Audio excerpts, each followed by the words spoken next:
And then we also used it for like squad automatic roll, because the idea is that it's a 30-06 cartridge, so it can reach across significant distances and still be extremely lethal when it gets to wherever it's going. Oh yeah, So it's accurate enough. Yeah, it's but good. Can you hear me now? Good, because you did.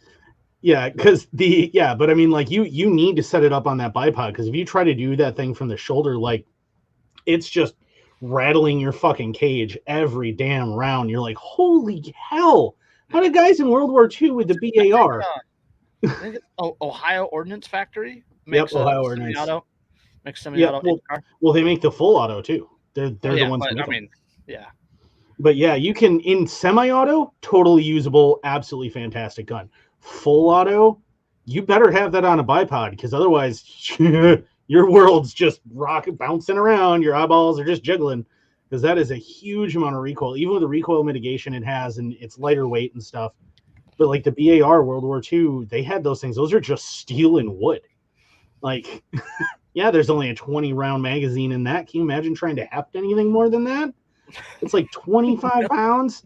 Like, here's a 40 round drum for the. No, what am I going to do with that? Yeah, what's the weight of the saw, the 249?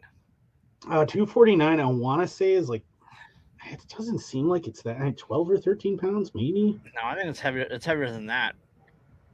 Because I watched Flannel Daddy today. He was talking about the new one, and like the guy at Sig Sauer picked it up with one hand and held it like out towards the camera. It's just like that doesn't that's not supposed to that's not supposed to be right. Okay, so unloaded 17 pounds, fully loaded with 200 rounds, it's 22 pounds. Yeah, that's not an insignificant amount of weight. No, it's not. Well, it's, like, I love my 240 Bravo, right? But the 240 Bravo is a lot heavier than it might look, because the guys who are generally handling it, like, we're built. Like, we know how to. Players. Yeah, like we're fucking linemen, all right? Like, we can lift this shit without a problem. We make it look a lot lighter than it is. It's over 20 fucking pounds. Like, it's a lot of weight. It is not a light gun, and it's in 308. Like, that's a full powered rifle cartridge in full auto from the shoulder. Like, that's spray and pray, man. That's purely suppressive. I hope that the lead going that direction puts people's heads down thing. You can't actually fire that from the shoulder, really, at least not with any semblance of accuracy. It's just not going to happen. But, once you get on the bipod, you lean into it. She fucking does your business. Yeah. As they, yeah. I'll just say Minecraft. It's the same place that I make the wine bottle IEDs. Fun fact, kids. Yeah. Fun fact, kids, you can in fact turn a wine bottle into a shape track, because it's got that little bubble in the bottom, and the glass will turn into plasma. It's cool. I indirectly watched a video on TikTok about making napalm. Oh yeah, that's how it's indirectly. Oh. Yeah, it's kind of nice. What's up, Jack? Mr. Oh, I'm too busy to join you guys tonight, but I'll be active in the chat. He sounds just like that too, by the way. Absolutely just like that. But yeah, we're live. Hello. Welcome to another fantastic episode of Anarchy Among Friends Roundtable discussion. Before we get started, let me first remind you that we are covered by the BIPCOT No Government License, which allows for the use and the reuse of this podcast by anyone, everyone, except for governments and the bludgies thereof. You can learn more about that at bipcot.org. That is BIPCOT.org. We're also protected by Brandenburg v. Ohio, 1969, which ruled that the government cannot punish inflammatory speech unless that speech is, quote, directed to inciting or producing imminent lawless action and is likely to incite or produce such action. Therefore, everything said here on Anarchy Among Friends Roundtable discussion is entirely hypothetical. I think this is 186 or 5 or 7 or... We're in the 180s. I think. I don't know. That was like that. I don't know. I did the info for this like 3 hours ago. I was a different person then. I can't be held responsible for what me 3 hours ago did. I was a different person then. So young, still full of hope. Yeah, that was before I ate. That was before I ate dinner. I was a different person then. But yeah, just me and Andrew. I did drop the link to a few people, and I said, hey, a couple of guys backed out. If you're bored, join us. And we'll see if if they anybody's join bored us, enough to actually join us. I don't know. Probably not. Nobody likes us. They sigh. Yeah, and Derica's not here because she's got to watch the kids. And because Kevin's actually by me. Yeah. Clear up here. That's Yeah. It sucked too because on his way through he was like, "Oh, I should stop. We can, like have lunch or something." Hey, I'm like, "Oh, the day that you're coming through to go up there is the day of my family reunion, so I kind of can't." Let's see. What are we in? What are we like 3 minutes into the podcast and Shell's already talking about dropping soap? I had to say it because Christopher's not here. I can tell you like Coldplay. I don't want to know the rest of that joke. Yep. Oh. Although, what's funny is I was just talking to a couple of people at the local vape shop today, and one of them was laughing about somebody going to go see Coldplay or something and like thinking they're just like the coolest band ever. And I made that joke and they were like, "Oh, that's funny." And I'm like, okay, now I feel really old and lame. And it's like, and like I mentioned like going to see it was like Korn and Mindless Self-Indulgence and like Power Man 5K, and I want to say like Limp Bizkit was there too. I don't remember, but I went to a show that was that, and I mentioned that, and they're like, "Oh man, I remember back when they were touring. Like I always thought like, oh, I'll get to go see them when I'm older." And I'm like, making me feel real old, man. Thanks. My first concert was Offspring and Rancid on a side stage at a punk show in San Francisco. That would be freaking sweet. Yeah, it was like 1996. Man, I'm kind of jealous of that. Yeah, that's like I caught a couple of Family Values tours. I caught a couple of those. Those are pretty freaking like nice. I got to watch No Doubt live, which was really cool. I was right up near the stage. The old No Doubt or the new No Doubt? The old one. The old No Doubt, we're talking about the original No Doubt, like just a girl and yeah. I was gonna say being that close to the stage. That album was fantastic. Oh yeah, being that close to the stage and watching Gwen Stefani belt "I'm Just a Girl," like just to this huge, like it was freaking awesome. Yes. It was such a good show.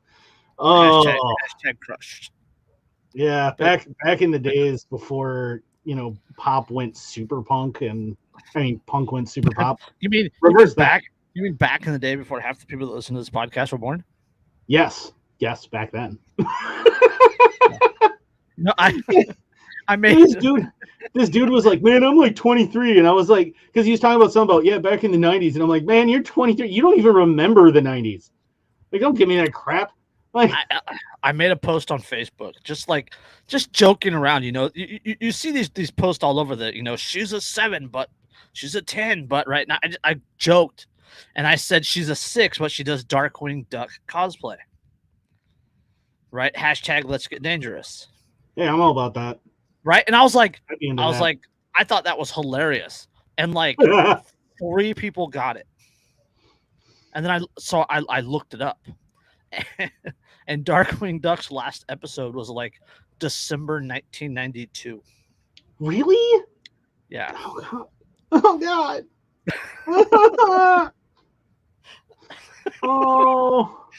Oh no. It's like I saw like a 25th or something anniversary edition of Invader Zim.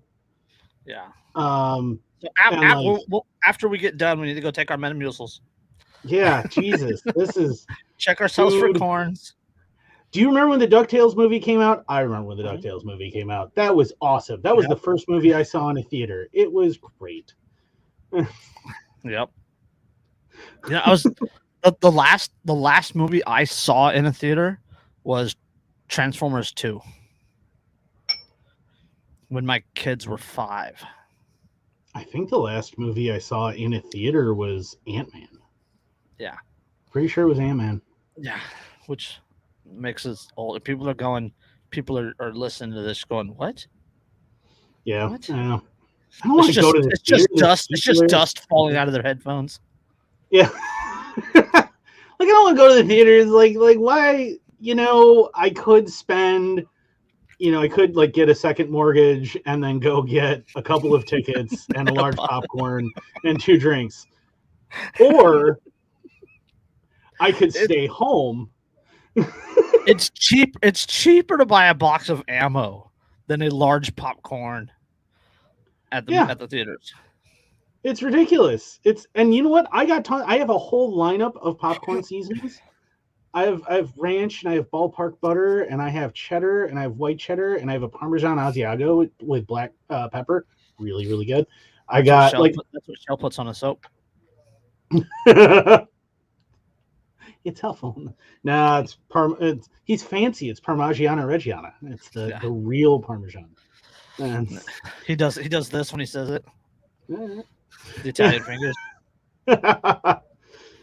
Speaking of Italy, if you haven't seen James May, Our Man in Italy yet, which is the second one after Our Man in Japan, absolutely fantastic. Just as hilarious. No, I did watch the Unabomber movie the other night. I haven't seen that one yet. It's on Hulu. That was it was hit and miss. Like there was a lot of it that was like really good. It was true to what you would think. And then there's some parts of it which it's him narrating his writing, and there's some parts of his writing that I don't jive with. Oh yeah, there's quite a few parts of his writing that I'm like, well, it's like I watched. If you haven't seen Manhunt, the second one, the one that's about Eric Rudolph, like that one pissed me off because I'm like, but there's huge chunks that you've like just changed and made up, like the whole militia thing, like the Ruby Ridge movie. Yeah, like they just like made stuff up, and it annoys me because yeah, and it annoys me because like I used to live right in Murphy, North Carolina, which is where he's originally from, and where they almost caught up with him, and where they did finally wind up catching him. They actually caught him, I guess, crouched behind like a dumpster or something behind a food line there in town. I totally used to shop at that food line, so. It was either there or it was Blue Ridge. I don't remember if it was Murphy or Blue Ridge, but I live both places, so one of the two. But if you ever want to see what the world of Squidbillies really looks like, Blue Ridge, Georgia is in the North Georgia mountains. Yeah, it's not far off. It's watch the tram. All right, where do you want to go tonight? I don't know. We had a lineup. There were things. I always have a lineup. I always have links ready because that's what I do. Let's do a quick update. Let's do an update on Maurice Monk. Do you remember? Okay, October 2021, there was an article came out about a guy who was arrested over an interaction on a city bus. The guy is schizo. He has some other mental issues. And he said he couldn't breathe while wearing the mask. The bus driver tried to throw him off the bus, and there was a scuffle, and they ended up arresting him.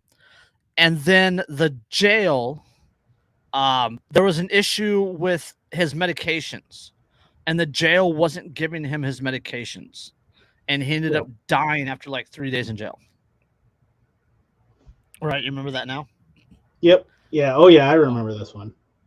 Because wasn't he like pleading, like in his cell too? Like he was pleading for help. Yes. In his cell, and they just ignored him and like laughed about it. Yes. California man died in jail after staff failed to provide him with adequate medical attention. A lawsuit filed by his family alleges. Maurice Monk, 45, was arrested last October after swearing at and threatening a bus driver when he refused to wear a mask. Monk's sister, Elvira, told the outlet that he suffered from mental illness, and he said he couldn't breathe in the mask. According to the lawsuit filed by Maurice's daughter, whose name I'm not going to try to pronounce, against Alameda County. Nia Moore? I think it's Nia Nia Moore? Amor. Nia Moore? Nia Moore? Okay. Because there's an apostrophe, so Nia Amor, I think is. Nia Moore? Okay. Yeah. Against Alameda County, father died in Santa Rita jail despite numerous attempts by his family to get him medication that he so desperately needed. After Monk's incarceration, his sister contacted the jail and, quote, provided medical records and paperwork showing his prescribed medications and even brought the medications to the jail. The medications were to treat his high blood pressure and diabetes and included regularly scheduled injections for his schizophrenia treatment. Elvira, again his sister, would continue to send medical documents until the day after her brother died because the jail, quote, failed to advise her of her brother's passing until the day after. Yeah, they didn't even tell the family until after like the day after he died. They waited until after. Yeah. Let's see. And 8 months since his death, so it's 8 months since October, the jail, quote, has failed to make Mr. Monk's autopsy or jail records available to the family. The lawsuit alleges that he, quote, died of heart and or blood pressure complications. Gee, you mean like the thing that he had fucking medication for? Yeah. Yes. But yeah, now they're being sued over it. Yeah, so over a mask, bro. I mean, over a mask. Like these these are the people that only the government needs guns, bro. They let this guy die over a mask. Yeah, they didn't care. Like she brought his medications and the records of his medications. Yeah. Like the paperwork from the doctor's office saying, "Hey, yes, you did this and this and that and that and this," and the jail's like, "And so dude, what, bro?" You know, even and there's nothing nice to say much about any cops anywhere, but I will say that like our local county jail, if someone were to do that, they would make sure they got their meds. Like that is something they would absolutely make sure of. Like I've watched it happen because I was in jail today, but I watched it happen. Like they make sure. My jail does that too. My county jail, because they got busted and now they have a Fed on staff. Oh yeah, I have no doubt. It's you know the thing is also three Antioch police officers that are currently on desk duty pending federal investigation right now. Also, just putting that out there. Yeah. You know what's funny though is I was even in jail for less than 24 hours in North Georgia, in a county lockup there. Huh? Way back when? Yeah, way back when. Well, I mean, the jailer got fired, the two of the cops got fired, the judge got disbarred. It's a long story. But when I was there, no eagles were harmed in the making of the story. Yeah, this is not no eagles, but plenty of law enforcement. At least they're futures. Ha ha ha! Fuck you, pigs. But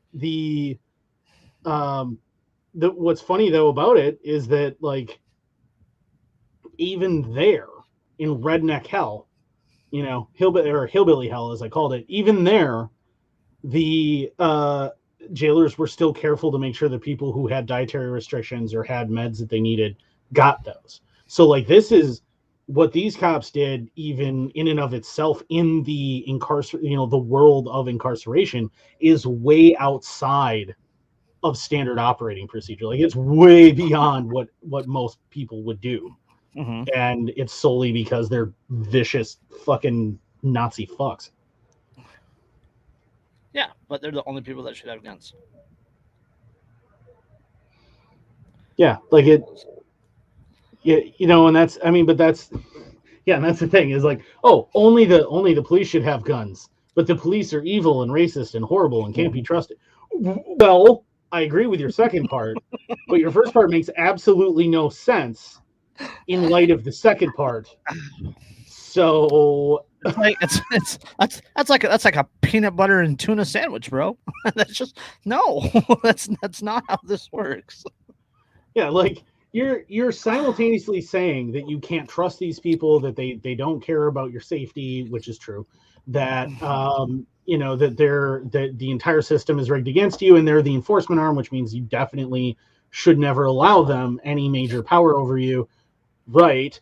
And then you go, which is why they're the only ones who should be armed with firearms. What? Like you lost me there. There's a disconnect in your thinking and your processing here that I don't think you're understanding. You're simultaneously, you don't trust them, but they should be the only ones with the power to kill you from a distance. I'm not following. Or inversely, right? Kill you from a distance, or inversely, such as from smoke inhalation.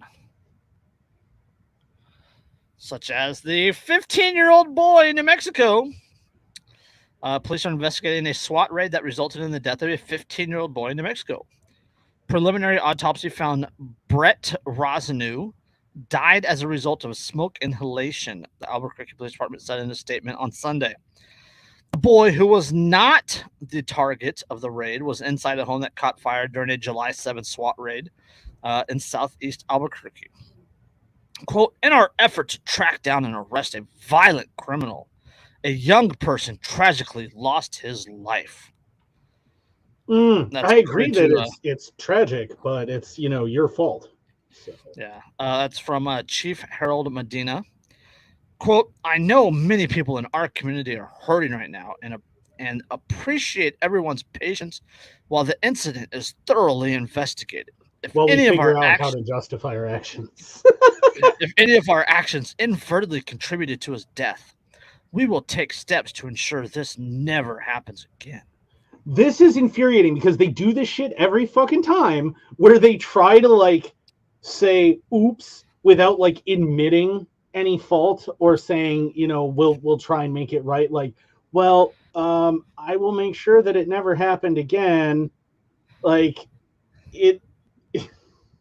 Yep. See, yeah, there you go. Dave, popinspatches.com said, I got fired for not wearing a mask and not making inmates wear one. Dave was worked in a jail for not wearing a mask and not making inmates wear one. Cool. You're a good guy. Sorry. I mean, it sucks you lost your job. That sucks, but that's shit. That's shitty, but you got to stand up. Good on you for standing up for what you believe in. That's, it would be, I think if more cops historically had done that, more halfway decent cops who actually believe that they should be there to help things rather than hurt things. Yeah.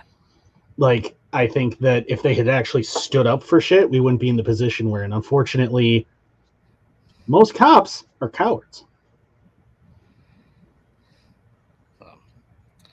But yeah, police said they used a drone to drop powder irritants to get the guys to vacate the house. And then so there was some smoke, and then there was fire. Oh, that sounds familiar. Wait. Tear gas, fire, death. Where have I heard that before? Sounds familiar. Yeah. That whole quote I read about, I don't know, another incident, Waco, where I went through all of those different events where the tear gas, fire, death, tear gas, fire, death. Dave says it's all fine now. I sell guns now at the local range and make the best patches, ever. Ever.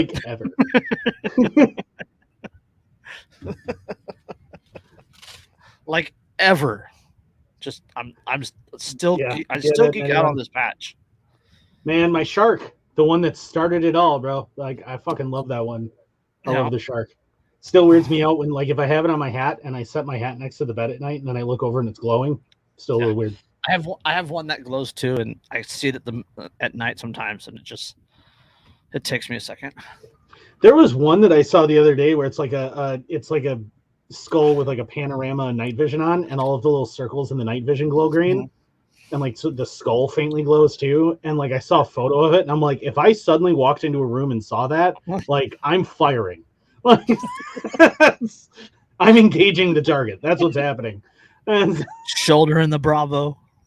And it's fucking scary, dude. You just walk into that, ah! Can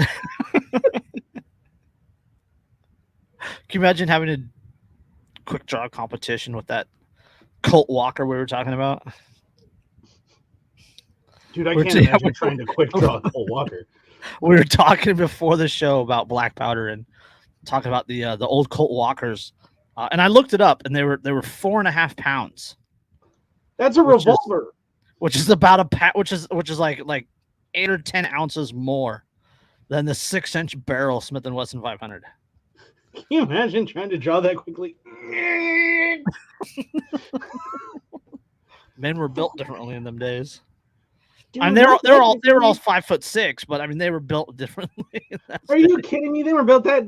I still have my great grandfather's Navy uniform. He served on a battleship in World War I. Like that dude was so tiny. Like his shoulders are half the width of mine. Like I swear to God, he was a tiny, tiny man, and he was normal sized for the turn of the century. So like Jesus, dude, like. Yeah, because keep in mind when I talk about my great grandfather, we're only going back there. Like we're going all the way back to World War I, turn of the century. That's how far back we're going. My grandmother is 94, so like there's not many steps between me and quite a ways back. My family's Alan Anchor makes some good ones. What was the ones I was looking at the other day? Oh, 30 Seconds Out. Is it 30 seconds? Yeah, there's a couple of them out there like that with the glow in the dark stuff. It just Commando tray flip. Yeah, I fucking love some of those. The OAF Nation ones are really nice. They're all of their like 80s baby Guat made me, and like they're Guat Trap Lord ones. Like I fucking love those. Like it's. I'm all about that shit. The guap was a thing.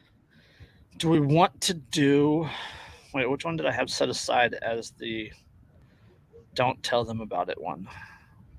Yeah, there is a beverage here, though, man. Seriously, it's a White Russian. It's a beverage. I thought you're not allowed to have White Russians anymore because Ukraine. Screw them. I don't give a fuck. I don't have a dog in that fucking race. All right, I don't give a shit. I hope they both lose. $40 billion. I'm just saying.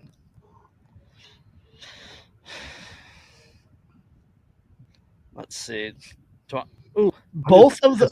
I have two of them that I kept from you, and they'll both make you angry. You wouldn't like me when I'm angry. I do like you when you're angry. I would say actually most people like it when I'm angry. Like my rants have literally gotten their own fan mail. So. Okay. This one also makes me angry, so I'll read this one. Okay. Norma Thornton brought more than hot meals to the homeless neighbors seeking shade in Bullhead City Community Park in Arizona. She brought love, but her daily visit stopped on March 8th when the police arrested her. Because of course they did. No, hold on. We're going to get into the specifics of this one. Thornton's crime was kindness. Specifically, the police accused her of having, quote, charitable purposes when she shared food on city land. Now Bullhead City is criminally prosecuting her. Hold on. A municipal ordinance passed in February allows social food sharing on city lands as long as the motive is not charity. A birthday party with family and friends would be legal, for example. But Mother Teresa and the Sisters of Charity would be run out of town. I fucking love that line.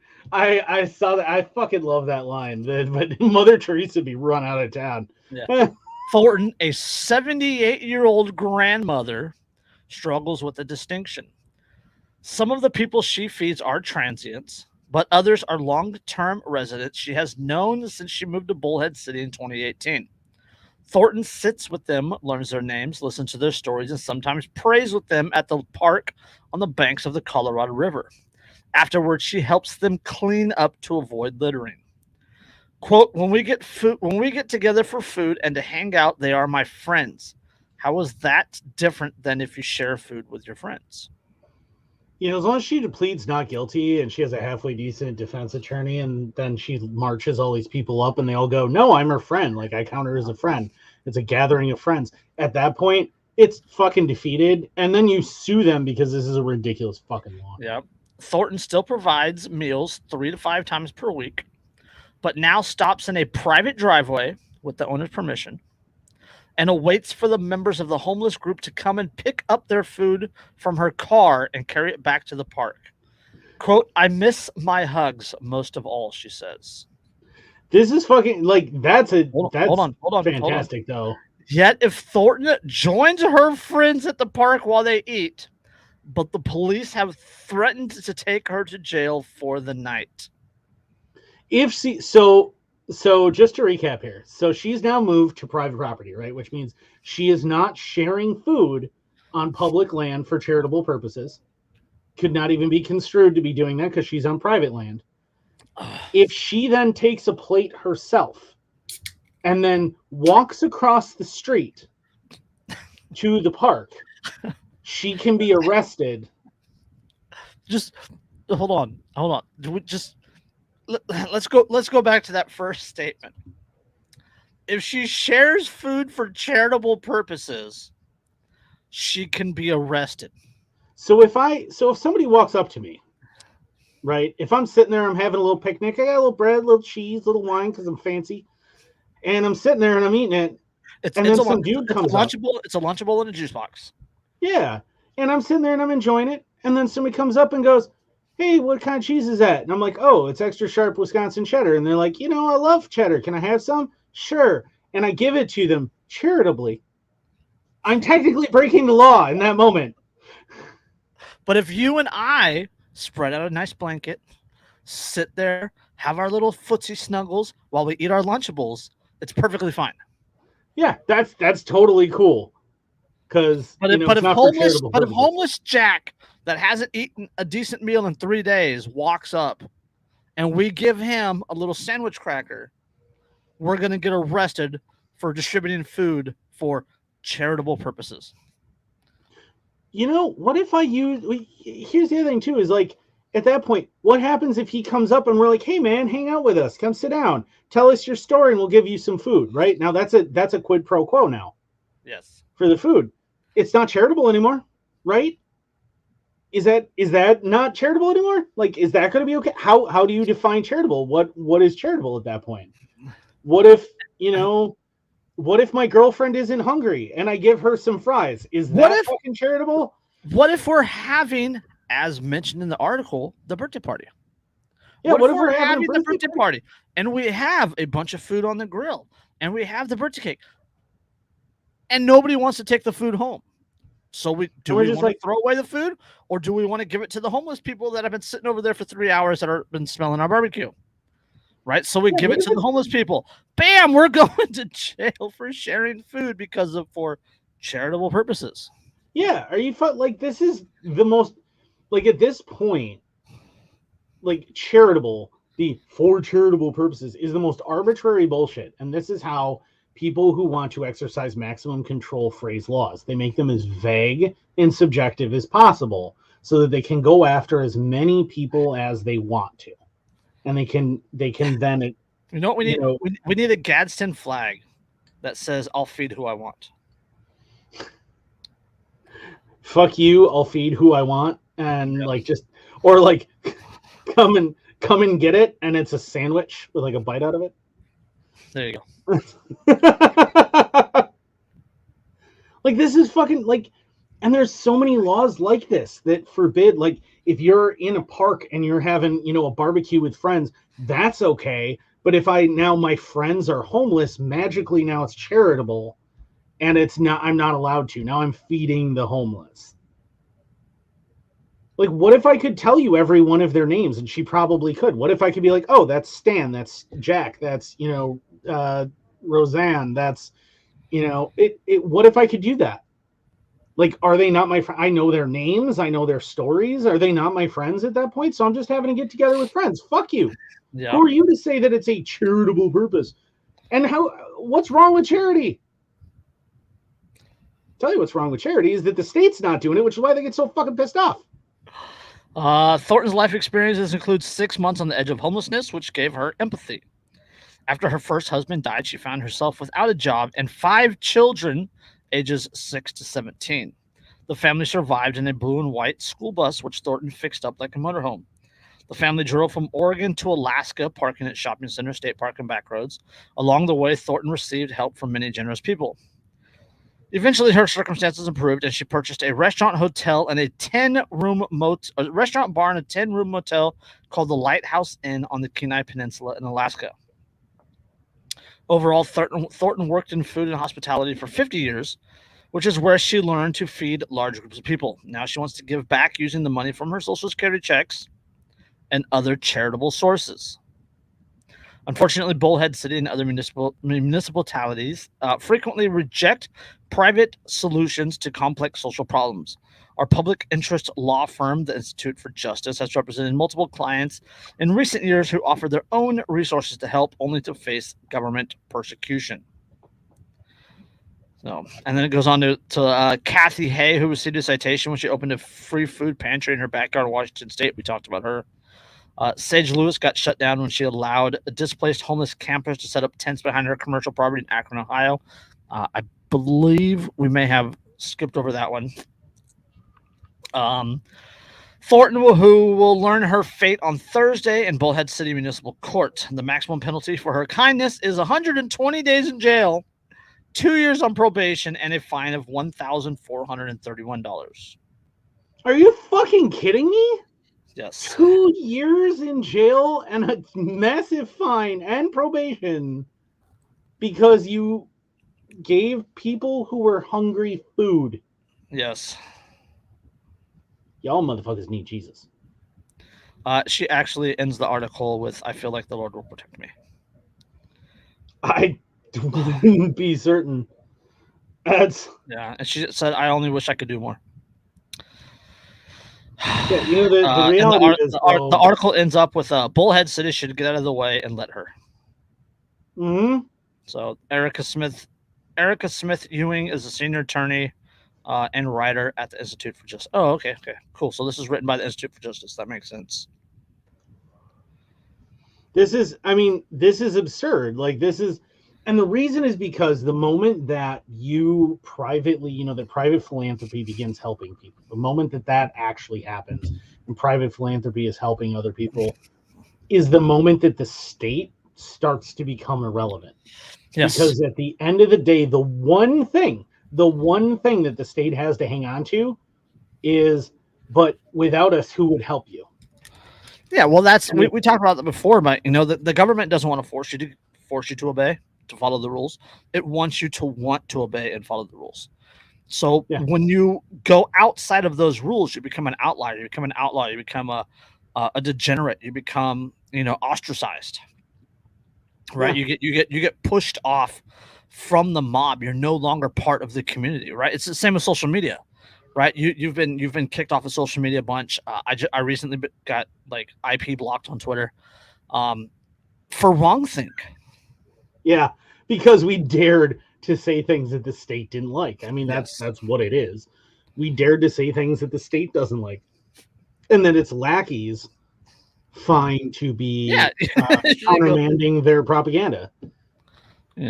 Like Dave says, don't give the peasants food. We need them to depend on us only. Government probably. Let them eat cake, but let us be the one to give them cake. But we're going to be the ones. You guys can't give them cake. Yeah, exactly. That's what it is. Is if you go back, if you rewind time, you go back to the 19th century. You go back to Victorian England and things, and you see all these private philanthropic endeavors happening, and the crown basically is going, whatever, it's not my problem. Yep. And then the people start to complain because they're like, hey, all of you people in charge have a huge amount of money. Why aren't you helping too? You guys should also be helping. And they go, oh, you want the government to help? And so then that's what they do. And then the government starts stealing money from people to then redistribute as they see fit and going, see, we helped you. It's I read an article day before yesterday about food banks. The lines in food banks now are about the same as early 2020. when the coup kicked off and everybody was forced to stay home from work.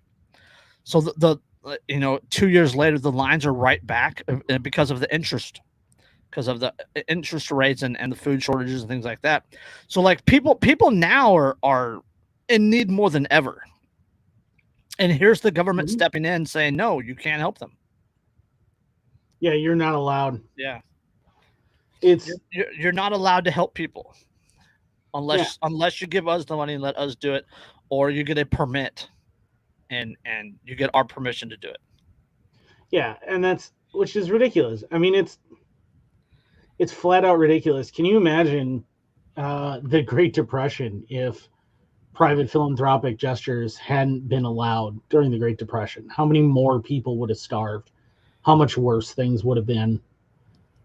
Because remember that, like, carpetbaggers literally existed because of the charity of others. Yeah. Well, right? And remember that FDR's New Deal and stuff, that prolonged the Great Depression, that exacerbated the problem. It didn't make it any better. It made it worse. It made it last longer. And imagine if that had been the only thing.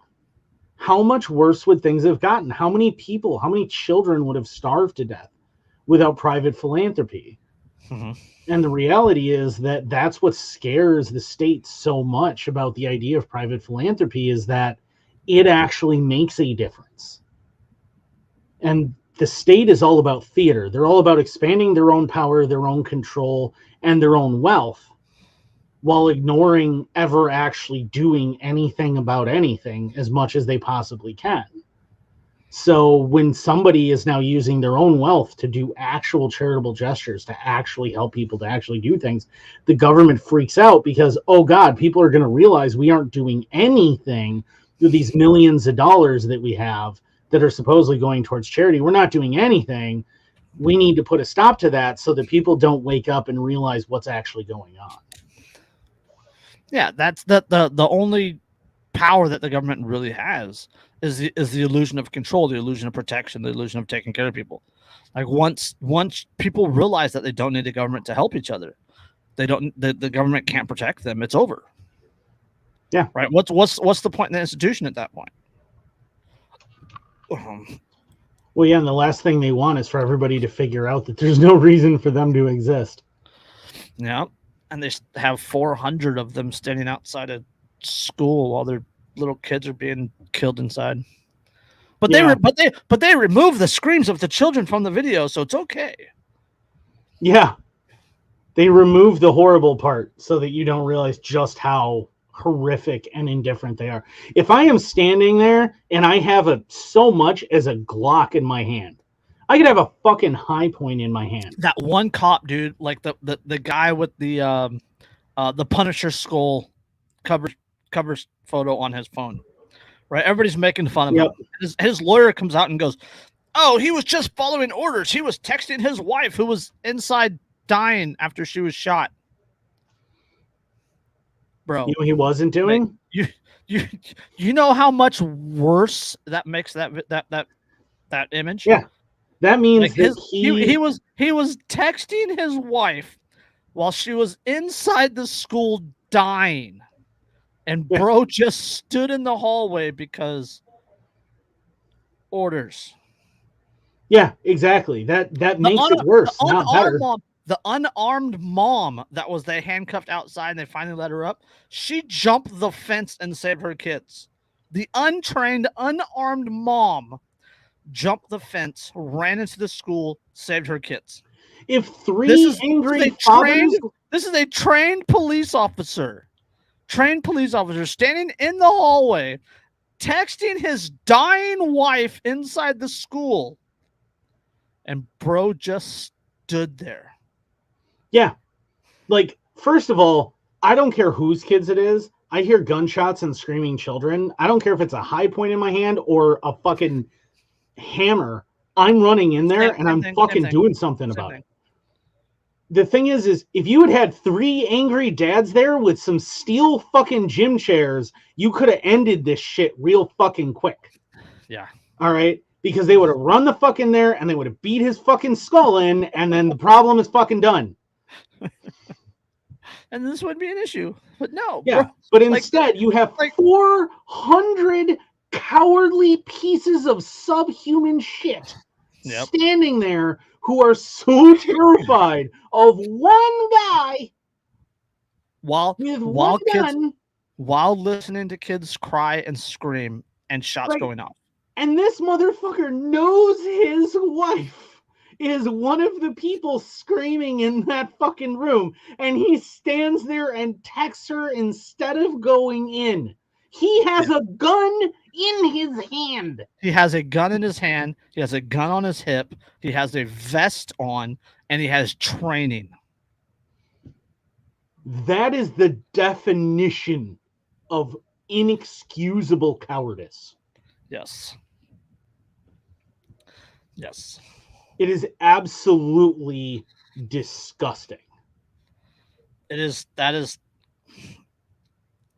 just slightly more cowardly than arresting a 78-year-old grandmother for feeding the homeless. Slightly. But you know what? The same people who arrested the 78-year-old grandmother would do the same thing and stand outside and do fuck all. Mm-hmm. These guys want to have these Punisher fucking skulls on shit and everything else, ignoring the fact that the Punisher hates fucking cops as a result of cops not doing their fucking job. The Punisher creator said in an interview a few years ago that the Punisher exists because the cops are too cowardly to do anything. Mm-hmm. Like, and he absolutely abhors the fact that police have adopted the Punisher skull. Yeah. But I mean, Yeah. These same people who want to rock Punisher skulls and like, we are the sheepdog. No, you're the donut dog. These same fucking people, like, have another Big Mac, fatty. These same motherfuckers are the same ones who will stand outside and listen to screaming, desperate children being shot and do nothing. These guys are the worst fucking cosplayers. People want to hate on people like who, you know, throw on all their tactical gear and go cosplay in the woods, running around and practicing tactics and things. You know what?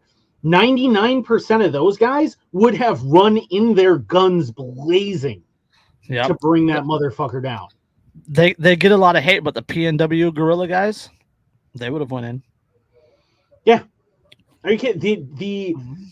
The fact that this was in Texas, the only reason that this guy didn't go down at the hands of a random dad with a pistol was because the cops stopped the random dads with pistols from going in. Yep. If the cops hadn't been there, we covered it last week or the last episode where the one dude borrowed the shotgun from the barber, like mid haircut or whatever it was, and ran down there. Yeah, and he's the one who brought him down. Mm-hmm. But like, if you didn't have all those cops in the way, and you didn't have the bootlicking tendencies that Texas has, oh, where are the rebel? Where are the independent? You guys all but fucking straight up shove jackboots up your asses. Okay, yes. Don't even give me that fucking bullshit. I've been to Texas. I know how it is. Yes. All right. All right. You're not rebellious. You're not independent. If those cops hadn't been there to tell them no, they would have run in, they would have taken care of it, everything would have been done real fucking Ricky Tick. But instead, they had to defer to the police because they're in charge and they know best. Yes. Yes. There you go. Nice. Fuck you, I'll feed who I want. Yes. I will save that one, and that will be the cover photo. Fucking awesome. I post this one later. Thank you, Dave. Yeah, that was fucking awesome. But yeah, let's along those lines, Pennsylvania 911 operator who refused to send ambulance charged in 2020 death. It refused to send an ambulance. Like the one thing that they're supposed to do, and she didn't do. Emergency 911 operator in Pennsylvania has been charged with manslaughter for not sending an ambulance to a home where a woman later died of internal bleeding. Leon Price, 50, of Waynesburg, was charged last week in the death of Diana Crunk, 54, who died in July 2020 after Cronk's daughter died 911 for an ambulance to take her to the hospital, but one was never sent. Quote, I believe she would be alive today if they would have sent an ambulance. That's Cronk's daughter, Kelly, 38 years old. According to the legal filing, Price repeatedly questioned the daughter about her mother would be, quote, willing to go to the hospital. Quote, she will be because I'm on my way there. She's going or she's going to die, the daughter said 911. In the recording, Price initially agreed he would request an ambulance to be sent to the residence before asking a couple more times if the woman would be willing to go to the hospital. Quote, we really need to make sure that she's willing to go, Price pushed. No, you don't. The daughter repeated, she's going to go, because if not, she's going to die. There is nothing else. But Price refused to send an ambulance. The dialogue ended shortly after the daughter said she was about 10 minutes from the home, at which time Price instructed her to call them back once she had spoken to her mother. Quote, call me back when you get there, okay, Price said in the recording. Call me. The daughter ultimately arrived at the home, finding her mother naked on the front porch, speaking incoherently. Yeah. Yeah, she didn't go to the hospital and died the following day. So Price was charged with reckless endangerment, official oppression, and obstruction. So, because he didn't send an ambulance because she would not say if she would go to the hospital or not. Because he didn't know if she would or not for sure in his mind. Yes. The thing is, when you're a kid, right, and you get taught that if you call emergency services and you say, I need an ambulance, that they'll send an ambulance and they just need to know where they're sending the ambulance. Like, you're taught that you can depend on that you should just dial 911. And what this motherfucker did, and this is emblematic of the way government really is he was like, yeah, but do you need one? Yeah. Do you really need one? Bro, that's not what you're paid to do. Yeah, if I am fucking calling 911, it is definitely because I actually believe that I require emergency services. Like, she's not calling 911 because McDonald's is out of the McRib. Yeah. like she said, my mom is fucking dying, send an ambulance, and they're like, is she gonna go to the hospital? Yeah, or she's fucking dying, and guess what happened? Yeah, or she's gonna fucking die. And guess what? They didn't send an ambulance, and she fucking died. Turns out, daughter was right. Yeah, like, if the government is going to exist, it should be to, I don't know, send ambulances to places where they need ambulances. Like, but like shit like this happens. Remember a couple of years ago, there was that big lawsuit over that 911 operator who was like eating a sandwich and like really sarcastic the whole time on the line and stuff, and like didn't send anybody. And then like 2 people wound up like getting shot, and there's this big thing. Just a couple of years ago that happened. Like, yeah, there was another one not long ago where the dispatcher hung up because the caller wouldn't stop crying. Yeah, or the one where the guy kept swearing and he was like, I'm gonna hang up if you keep swearing. Yeah. Motherfucker, I'm in the middle of a life or death emergency. I'm gonna fucking swear all I fucking want. I'm gonna swear twice as much now. Like, fucking ambulance, fucking please fucking send an ambulance. Yeah, are you? Oh my god, like, dude. Oh, there is no filter. If I'm in a life or death situation, there is no longer a filter. Like, the profanity will be immense, and you're gonna have to deal with it because it's a life or death fucking situation, and I'm a little stressed. Like, this though, again, it's emblematic. It's emblematic of this whole attitude that government and people who work for government increasingly have, this big ambivalence to the common man. Oh, you're just a peasant. I work for the government. Like, there's this whole like power trip thing that these people get on. And this is exactly the kind of thing that happens when you allow that power trip to just continue without serious repercussions. Yeah. Repercussions Dave makes but... a good point. He says to be fair, people have sued because an ambulance has been called and billed when not needed. People also call 911 for really dumb shit. No winning when deal with the public on either end. I agree completely. Like, people have called 911 because McDonald's is out of the McRib, right? They called 911 because the power's out. Like, there was an article not too long ago, they called 911 because Facebook was down. Like, that happens. I agree. It's completely stupid. But in this kind of situation where somebody calls 911, like, caution should be on this, error should be on the side of the caution, right? Yeah. You should, and that's the thing. This is emergency response. 911 operators aren't, medical diagnoses. They're not doctors. Yeah, they're not trained doctors. They're not, they're not first responders. They're not, they don't have a copy of Grey's Anatomy sitting in front of them that they can flip through and analyze. They're not Googling shit on WebMD. You know what I mean? Like, this is not what they're doing. They're not Facebook lawyers sitting there with, Black's Law sitting in front of them. Yeah, what should be going on is if you just send the emergency services and you default on the assumption that emergency services should arrive. It's the same thing as like the default response of if there's a 911 hang up, they try to call it back. If they don't get a response, they send police to the location. Because who knows what's going on? We should err on the side of caution here that somebody's in trouble.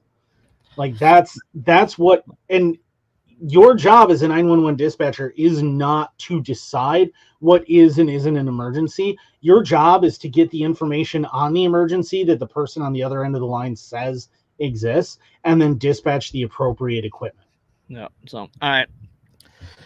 Now that all the bullshit's out of the way, let's see. I have 3 articles. Where do you want to go?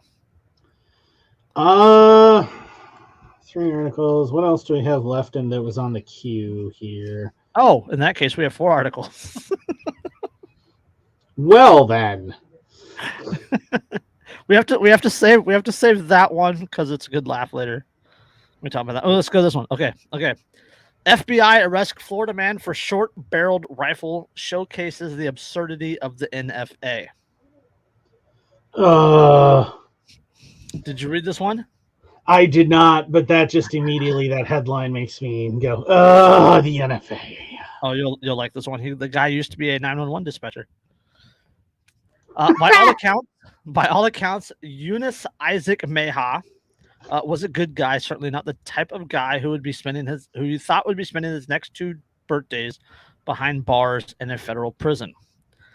Meha, a former police dispatcher who had never been arrested in his life until he unknowingly invited an FBI informant to shoot steel plates at his 5-acre property near St. Cloud, Florida. So that's why you don't invite strangers. Yeah. Quote, he always showed up on time, had a good personality, and always got along well with others. That's the Bonham chief of police, Mike Bankston. Chief Bankston said Meha and his 2 coworkers were officially commended for their work during a 911 outage. Quote, he and 2 other dispatchers went the extra mile for an attaboy. When 911 went down, one even went to the sheriff's office and helped them. Eunice Meha was a good guy with a good personality. He got along well with others and never had any complaints. Meha was also a licensed pilot. He dreamed of someday flying a commercial airline, but that dream ended when an informant for the FBI calls a, quote, confidential human source, or a CHS, came over to his home. Okay, this is where it gets. Andrew's gonna pop a vessel on this one. Erica D. Shaw is a special agent for the FBI. She was responsible for Meha's case, his arrest, and ultimately for his time behind bars. In Meha's complaint, Shaw wrote, quote, I am currently assigned to Joint Terrorism Task Force of the FBI's Tampa Division Orlando Resident Agency. In this capacity, I investigated, among other things, a criminal case relating to international and domestic terrorism. Ah, yes, the former police dispatcher who wants to be a commercial pilot clearly is a hardened radical domestic terrorist. Oh, he does have a registered NFA items. So he was known. He was known. He has registered NFA items. He has suppressors. We talk about that in a second. That's why they were there. That's the whole reason they're looking at him, is because he has registered shit. In her complaint, Shaw never says why she targeted Mayhaw or why the informant ended up at his home. The informant wasn't paid for setting up Mayhaw. Instead, they were cooperating with the FBI to avoid criminal prosecution by ICE. Oh, gee. The CHS is a reliable source who has, for less than 1 year, provided accurate and reliable information that has been corroborated by the FBI, Shaw wrote in the complaint. Quote, prior to becoming a CHS, the CHS was arrested in or about June 2020 by the U.S. Immigration and Customs Enforcement for a charge of non-immigrant student out of status.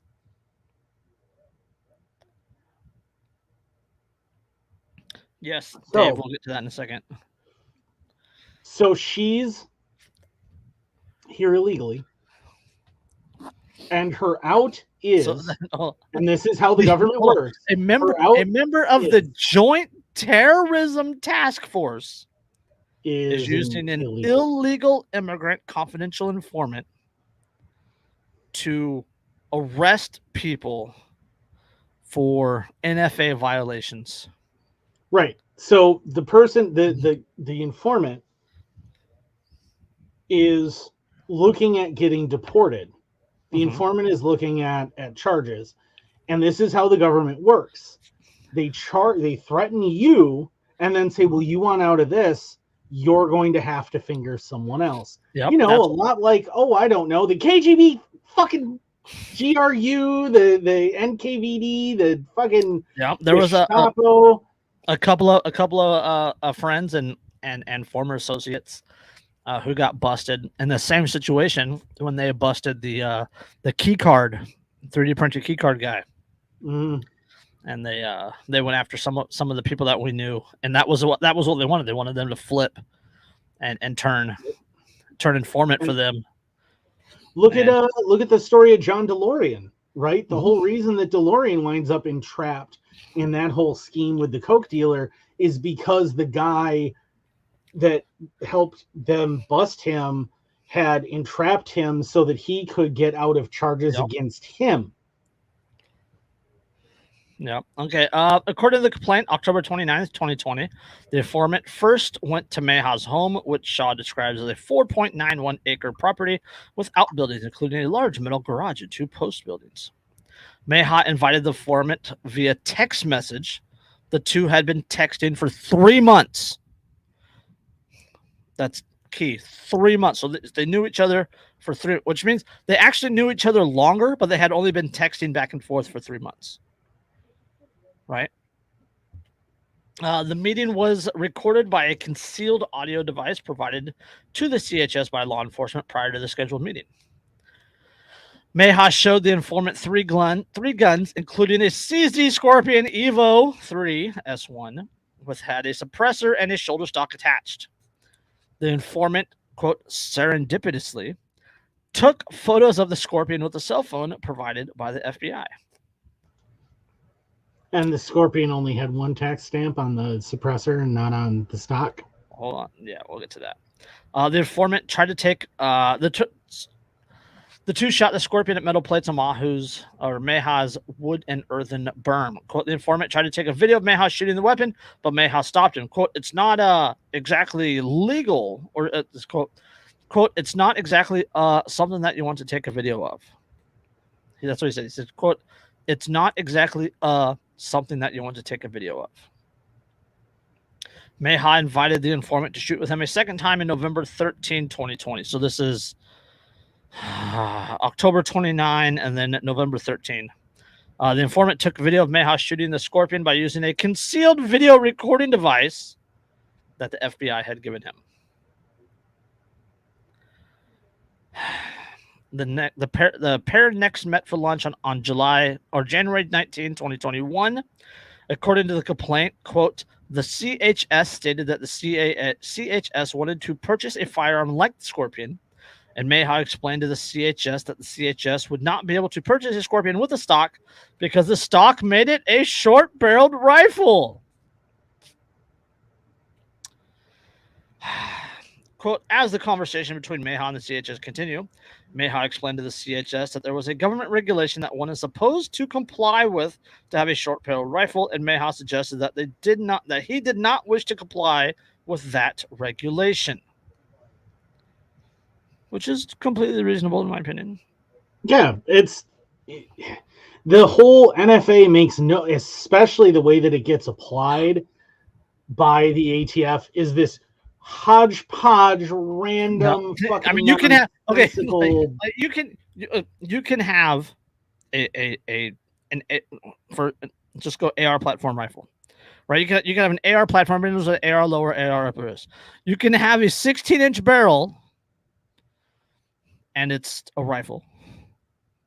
You can have a 10-inch barrel, and if you have a stock on it, it's a rifle. But if you have a pistol brace, it's a pistol. But if you have a 16-inch barrel and no stock, it's also a pistol. It's also a pistol. Yeah. But either one of those, if you were to put a vertical foregrip on it, it's a rifle again. Yes. It's so bad. It's like you can have an AR with a 24-inch barrel, which is just fucking retarded because powder burn. All okay. Anyway, like you can have an AR platform rifle with a 24-inch barrel and a pistol brace. It's a pistol. It's not a rifle. It's a pistol because of the stock, not the barrel length, not the functionality of it. Right. It's because of the thing you put against your shoulder. Right. But if you have a C96 broom handle Mauser and you attach the wooden stock in a little slot in the back, yes, it's now a short barreled rifle. So the 24-inch AR that doesn't have, like, if it, let's say it's a piston driven, it's one of those cool ones with the folding side. You take the stock off, that's now a pistol. Okay, that's a pistol. But if I have a C96 broom handle Mauser and I attach a stock to it, that is now a rifle. Yes. Jack says, what if it has a chainsaw bayonet? Then it is now certified to kill murder hornets. Now those are one of those murder guns they talk about. Yes. Real scary. I actually have that. I have a shirt that's got the AR with the chainsaw bayonet on it, and it says real scary. Yes. January 2021, FBI Special Agent Shaw met with the ATF agents and was told the ATF classifies the Scorpion as a pistol, and under federal law, attaching a stock to the pistol makes it a short barrel rifle, which requires registration and a tax stamp. ATF traced the serial number of Mayhaw's Scorpion and confirmed that it was sold as a pistol without the stock. ATF also confirmed that Mayhaw had 2 silencers, which were both lawfully registered in accordance with the National Firearms Act. A 9mm registered in July 2019 and a .45 registered in January 2022. Mayhaw, the ATF confirmed. Yeah, Mayhaw, the ATF confirmed had no other NFA items. That the suppressor, right? So the suppressor is an NFA stamp unto itself. So if you have a short-barreled rifle, right, and you want to take a CZ Scorpion and add a stock to it, or let's say you have an SP5 or a KP9, and you want to turn it into a short-barreled rifle by adding a stock, you have to pay $200 to put the stock on, and then to add the suppressor is another $200 separate stamp, another waiting period, another license. So what you wind up with is double stamped guns. And where things get real entertaining is, however, if you purchased that as a transferable machine gun, that's a stamp. And at that point, the length of barrel and stock no longer matter. And the suppressor is still, though, a separate thing. So you can only ever have a double stamp gun. There's no such thing as a triple stamp gun. Yeah. And don't forget that each stamp is a different background check. It's a different file. It's a different FBI, different serial number, different waiting everything. time.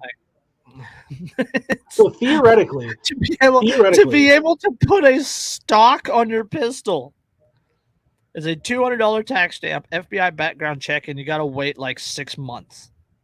And the reason, and it should be noted, that the only reason that the United States has short-barreled rifle, short-barreled shotgun, and suppressor laws, unlike almost every other country that allows any kind of civilian ownership of firearms on planet Earth. In Europe, it is you can buy a suppressor the same as you can buy your firearm, and it's actually considered rude to shoot your firearm without a suppressor on it. Most of Europe, I mean not all of Europe, but most of Europe. Czechoslovakia for sure, or the Czech Republic for sure. In the Czech Republic, they're legally obligated to recommend that you also buy a suppressor with any given firearm you purchase, because it's not nice to shoot them around like other people living there without it. But here's the thing: is like you could theoretically you buy an AR pistol, right? Completely legal. Bought the AR pistol. Don't need a license. Don't need anything. You just buy it. Now you have a suppressor. Bought that, paid $200 tax stamp 1. Then you go, you know what? I'd really like an actual stock on this for whatever reason. Okay, fine. Another $200 tax stamp, another 6 to 9 month waiting period, right after the suppressor. Now you decide you're going to buy a drop-in auto sear, legal transferable one. Another $200 tax stamp, another 6 to 9 month waiting period. Drop that in. You now have 3 tax stamps on a single weapon, $600. Plus up to 27 months of waiting period for a single weapon that does effectively nothing any different than the original weapon did.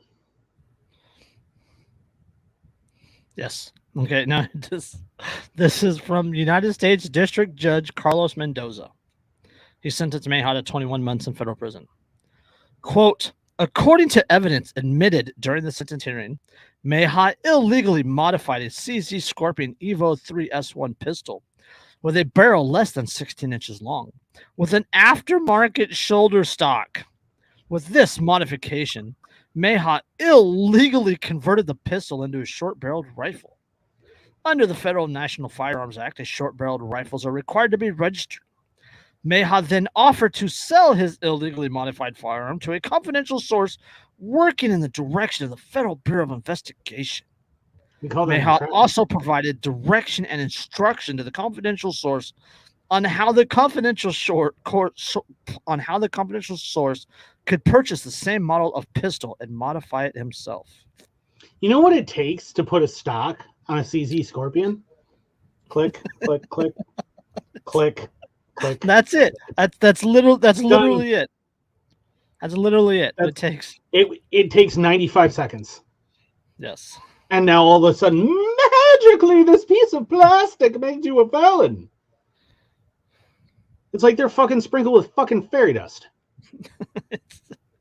It's ridiculous the amount of like they had 3 meetings with a confidential informant, provided with a cell phone by the FBI, cameras by the FBI on two different shooters, and put all these resources into busting a guy. One guy with a piece of fucking plastic. For putting a piece of plastic on the back end of his firearm. One guy with a piece of plastic. You know what's hilarious? Because I asked an ATF agent this once, and it was fucking hilarious. I said, hypothetically, if I had a shoulder pad that was just really long and stuck out, right? It's strapped to me, and it's really long and it sticks out. And I take a pistol, an AR pistol, and I hold it up to it and fire. Is that considered a short-barreled rifle at that point?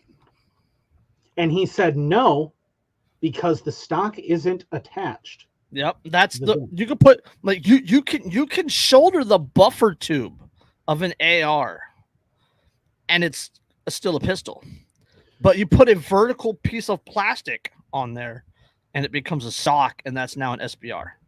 Right, but what I was saying is like full on. I take a stock, an actual stock, and I attach it to straps and strap it to myself. So it's mounted to my shoulder. And I slide that tube in there and hold it when I fire. Because That's not a short-barreled rifle because it's not attached to the gun. That's first off, that would be absolutely fucking hilarious to watch, and it'd be even funnier to watch it go through the court system. It was never attached. I just shouldered the pistol stock. It's a barrel shroud.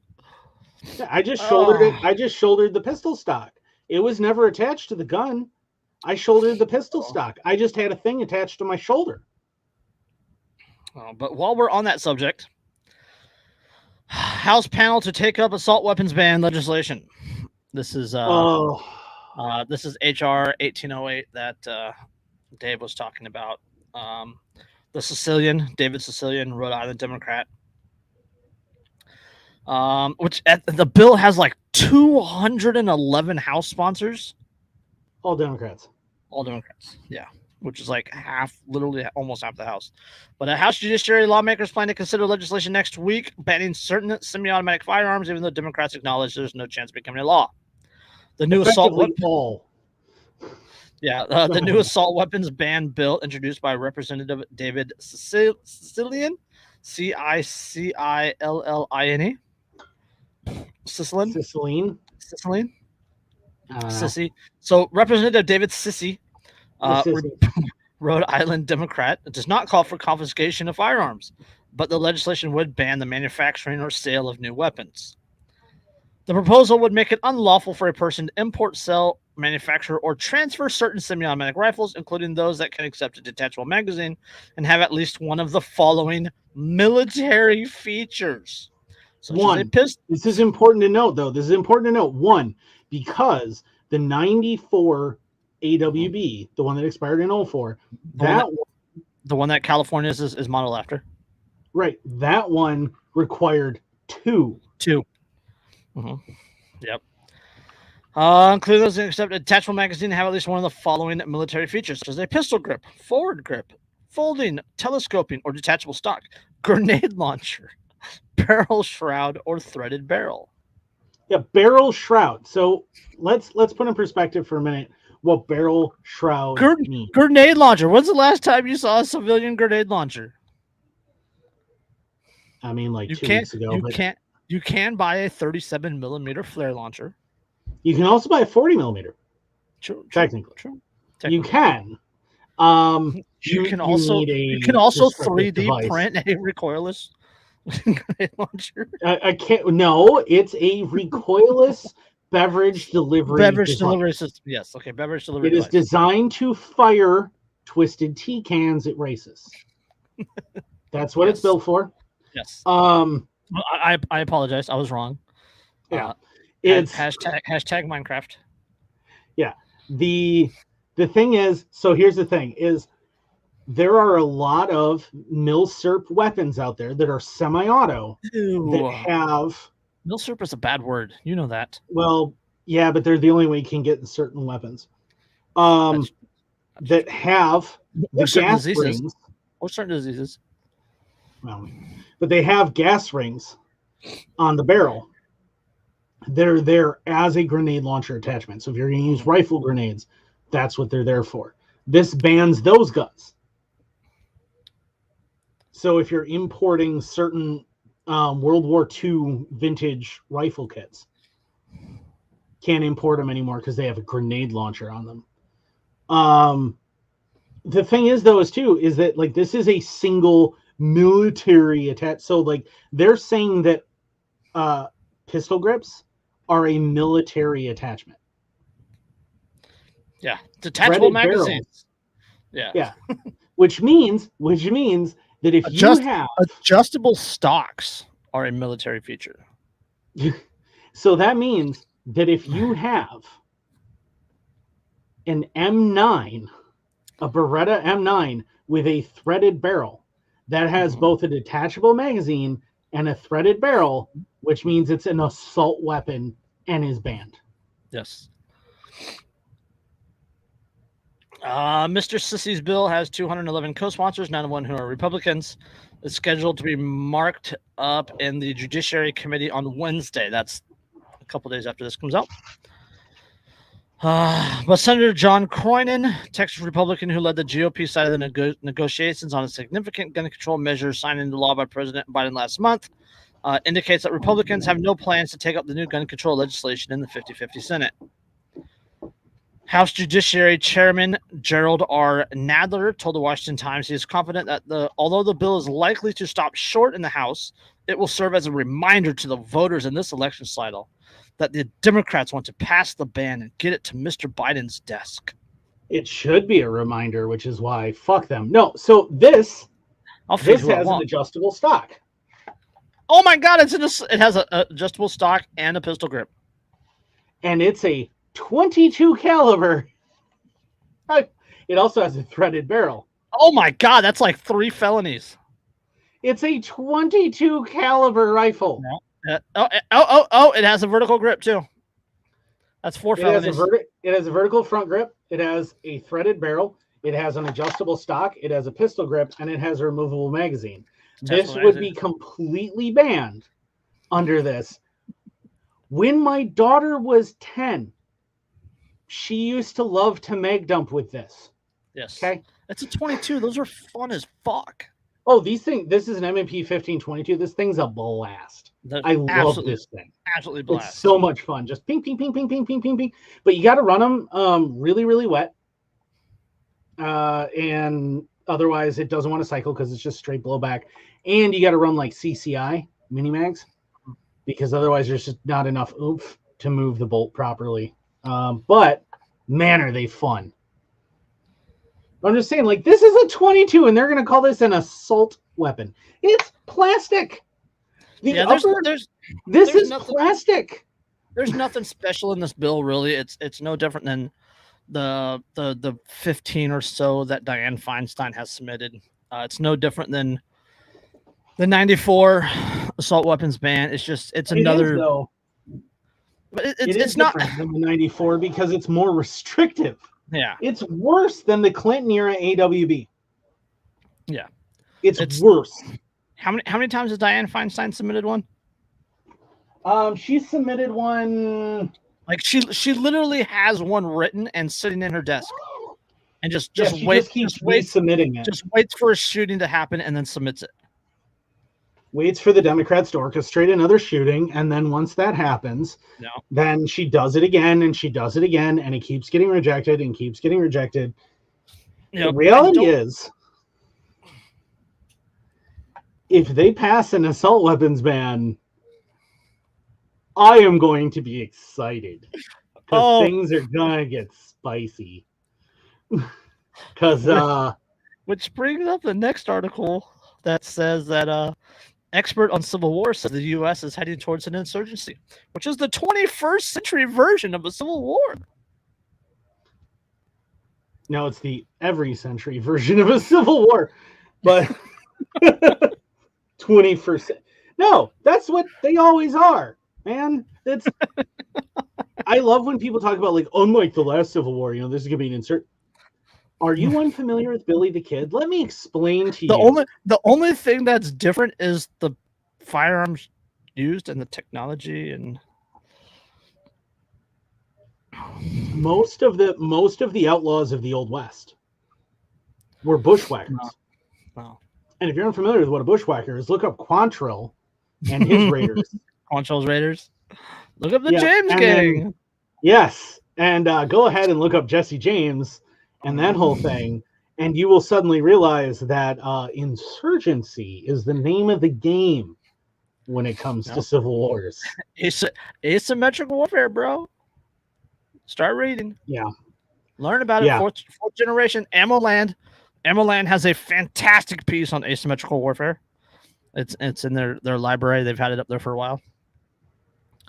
Yeah, as Dave said in the chat, though, he pointed out, it said it could pass in the House, and the Democrats do have enough Republicans in the Senate who are rhinos, who could vote for it.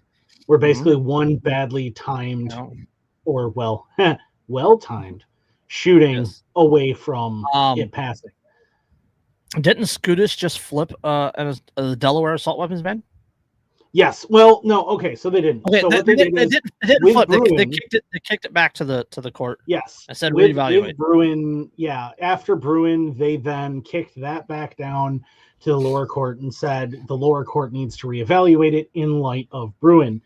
What that probably means is that the lower court is going to be forced to overturn it. If they don't, They'll kick it then back it's going up. to go back to SCOTUS. And once it goes back to SCOTUS, SCOTUS is going to go, well, in light of Bruin, this obviously should have gone this way, and they're going to overturn it.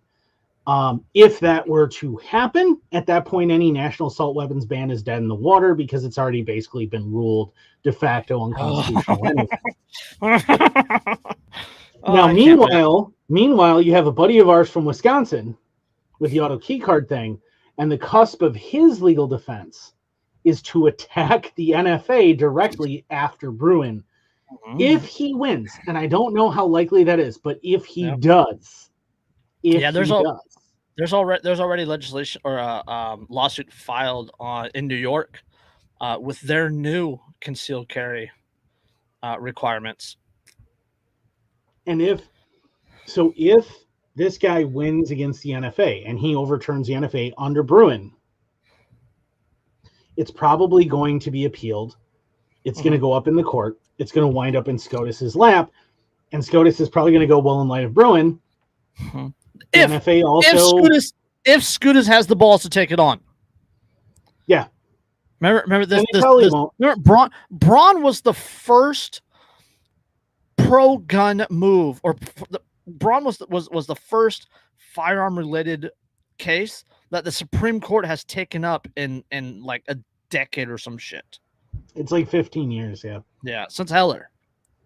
But they, just like Heller, every time in the past 30 years that gun laws have made it to the Supreme Court has said they're unconstitutional. Every single time. And that's before Clarence Thomas, motherfuckers. That's before him. Hashtag long live Clarence. Yeah, fucking. The thing is, like, so this is the thing, is that every single time it's made it to the Supreme Court, even when it was largely a leftist court, the Supreme Court has gone against gun laws because there simply is no constitutional basis for them. Literally the opposite. Yeah, and Bruin has most recently Thomas has expressed interest in taking that case. Patron Saint Justice Thomas, patron saint of making those mad. Jesus. Oh. You really want to drag that one up. I know we're not dragging that one up. Look, the bottom line is anything that causes the United States to tear itself apart is probably a good thing. That's all I'm saying. Well, once I have the money to leave, then it can balkanize all at once. Yeah, it can tear itself apart. Tear itself apart, and then you can run to wherever. Yeah. But we already have a base of operations here. Yeah. We already have a base of operations in Wisconsin. We got the Northwoods, man. Like it is a pine sea of hundreds of thousands of square acres. Yeah. I'll Redoubt bound. I'll go hook up with a lineman. Not only that, but I got an in at a res. So in the Northwoods. I'll go hook up with a lineman and Pastor Baldwin, and that'll be good. Oh man, I'd love to make that run. But the thing is in light of Bruin, if the NFA doesn't get overturned at the lower court, or does get overturned at the lower court, and gets kicked up to SCOTUS, the Bruin test basically says that all of the debates about the NFA mean that the NFA was definitely a new thing and was not historically something the founding fathers, the writers of the Second Amendment, intended to have happen. The NFA was what, 68? The NFA was 1934. So 34. So that's 140 years afterwards. Yeah, give or take. Figure 1791 was the Second Amendment. 140 years. So yeah, it's 140 years of established jurisprudence that said that all weapons are allowed, all weapons are free for everybody. You should not be restricting them. God. And then all of a sudden that changes. I'm getting hard thinking about mail order modus. And the thing is if the Supreme Court applies Bruin as they obviously would to an NFA challenge, the NFA necessarily, as far as I can tell, would need to go away, and it would be a en toto, meaning in total in Latin, in its entirety. So all of it must then be thrown out. And because of that, that also means the GCA, as part of that particular poison tree, must also be thrown out. And the Hughes Amendment, logically attached to the GCA, must also be thrown out. God, which means the NRA would cry. Oh, the NRA would be pissed as hell because they're full of the fucking FUDs that are investing in their machine gun collections. They're suddenly going to drop. FPC would have the biggest party ever. Dude, I would drive to Las Vegas. I refuse to fly and probably can anyway, but I would drive to Las Vegas to go to that party. That would be amazing. Yeah. It would be absolutely incredible. I mean, it would be on par with the repeal of prohibition, and party-wise. It would be insane. Can you imagine, like, the United States suddenly allowing full actual right to keep and bear arms again? God, then they might actually build a border wall around California at that point. I hope so. I love every time California would build the wall to keep people out. Well, right, but that's what I'm saying. Is like every time California threatens to secede, the rest of the United States is like, do it, do it. I dare you, do it. Like, yeah, it's like it's the equivalent of like the weird kid that no one invited to the party in the first place, going, "You guys suck, I'm gonna leave," and everyone's like, okay, and. You want a bus? You want a bus token? Yeah, like what do I need to call you an Uber? Is that what I need to do? Like, it's fucking leave. Like, go. No one wants you. We all wanted you when you had a shit ton of gold, but you don't anymore. So fuck off. FPC and GOA would froth at the mouth. Yeah, they would. They would have so much fun. I picture Ted Nugent masturbating publicly. I don't want to, but it's in my head. It's in everyone else's head now, too. Enjoy. Misery loves company, motherfuckers. God, I hate you so much. Hey, you did the Nancy Pelosi thing and the Margaret Thatcher thing to me. That was bad. Both of those you deserve. Yeah. All right, so let's skim this insurgency article so we can get to the last one because the last one's hilarious. Expert on civil war says the U.S. is heading towards insurgency, which is the 21st century version of a civil war. An expert in the political violence says extremists could be leading the U.S. toward a modern-day civil war. Barbara F. Walter, a political science professor at the University of California, San Diego, spoke to the Washington Post earlier this year about the perilous state of American democracy in a far-ranging interview that trended on social media this week. Walter, the author of, quote, How Civil Wars Start and How to Stop Them, has spent years studying civil wars, investigating risk factors and the difficulties of resolution and the approaches to ending the conflicts. Experts long believe that each civil war was caused by its own unique set of factors, resistant to parallels or comparisons. But as methodology and technology improved, Walters told the Post that the several patterns began to emerge, two of which were proved to be highly predictive.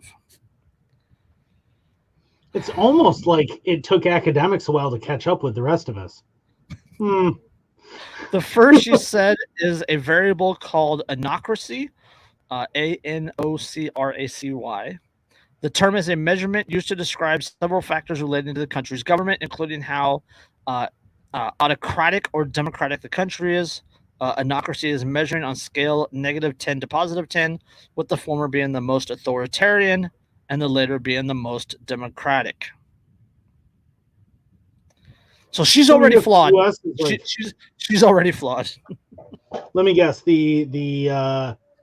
Well, first of all, yeah, democracy is simply tyranny of the majority over the minority, and it's still tyranny. So with the illusion of control and little else. Yeah, so -10 to +10, with the former, that's -10, being the most authoritarian and the latter being the most democratic. The U.S. boasted a +10 rating for several years, Walter said, but was briefly downgraded to a 5. It has since boosted to an 8. Oh, Oh, Fantasyland. the second I'm factor. picturing the SpongeBob meme with the rainbow. Imagination. It's the three Spider-Man that are pointing to each other.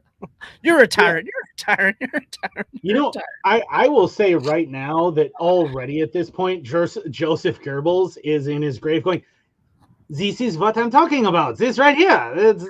You read my book." Goebbels and Darwin are sharing the popcorn bucket. Yeah, like they read my book. I'm very happy about this. The second risk factor, according to Walter, is when people in these unstable democracies begin to organize political parties along the lines of racial, religious, or ethnic identity. Not completely dissimilar from many members of the Republican parties stooped towards embracing white supremacy in recent years. Yes, the Republican Party, home of Clarence Thomas and oh God. Oh. Yes. The Republicans, so incredibly racist that they called a black man in the Supreme Court an Uncle Tom recently. That's how racist they are. Wait, nope. I think I might be. I'm just hearing in my ear now. I have that wrong. Reverse that. I just every time something like that happens, I just picture Eric July's "I'm black, bitch." I fucking love that moment. I'm so happy that I was on Twitter for that moment to happen. Where that chick, like, you're just a white supremacist about just railing on him. She said, let the black people speak. Yeah, and his just short, simple response: "I'm black, bitch." Yeah, deleted her Twitter. I fucking love Eric July. Oh God, he's so fucking funny, man. He's so fucking funny. Vastly superior to Zuby. Yeah. Fight me. The U.S. isn't headed towards a North versus South war with the countrymen fighting one another among fields, she says. Instead, the country is risk of insurgency, a form of civil war, according to Walter. Quote, that is the 21st century version of civil war, especially with countries with powerful governments and powerful militaries, which is what the United States is. Yes, because no civil war has ever occurred in a place with a weak government. Insurgencies tend to be more decentralized. Insurgencies tend to be more decentralized and are often fought by multiple, sometimes competing, sometimes coordinating groups. These extremists historically target infrastructure and civilians using domestic terror and guerrilla warfare. As an Irishman, I assure you, I have no idea what she could possibly be talking about. We've never done anything like that. Hold on. Take a deep breath. Take a deep breath. Take a deep breath and hold it. Like you've seen on TikTok, right? The tortilla slap challenge. I've watched a couple of videos, mostly involving chicks with very big boobs. But yeah, take a drink and hold it in your mouth. Her expertise in the ways of insurgents helped lessen the shock of the January 6th Capitol riot.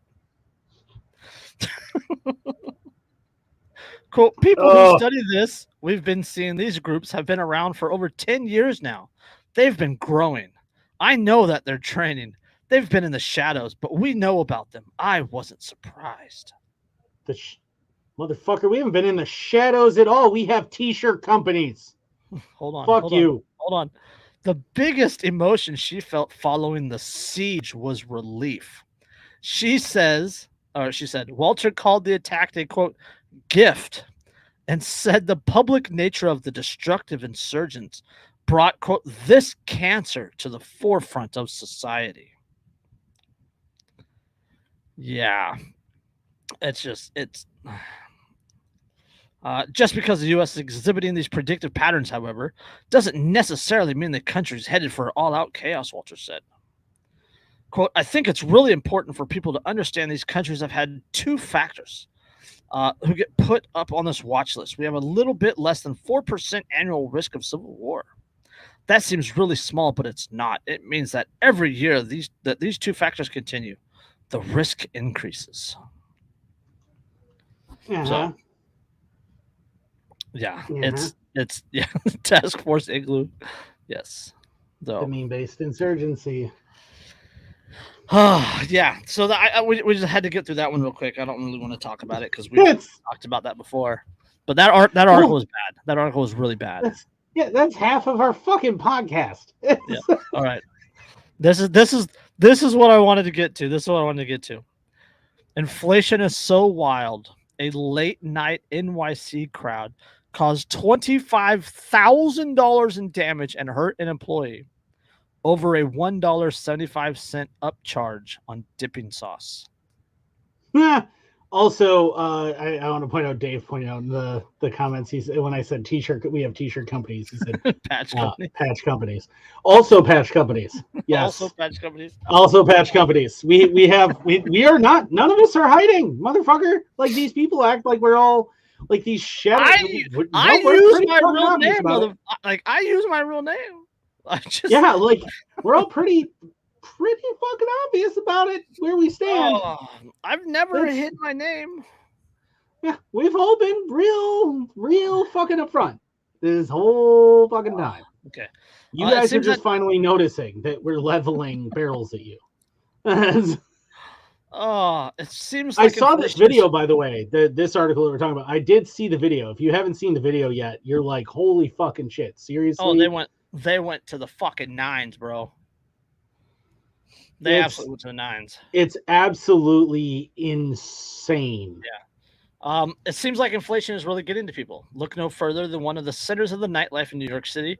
That is the Lower East Side.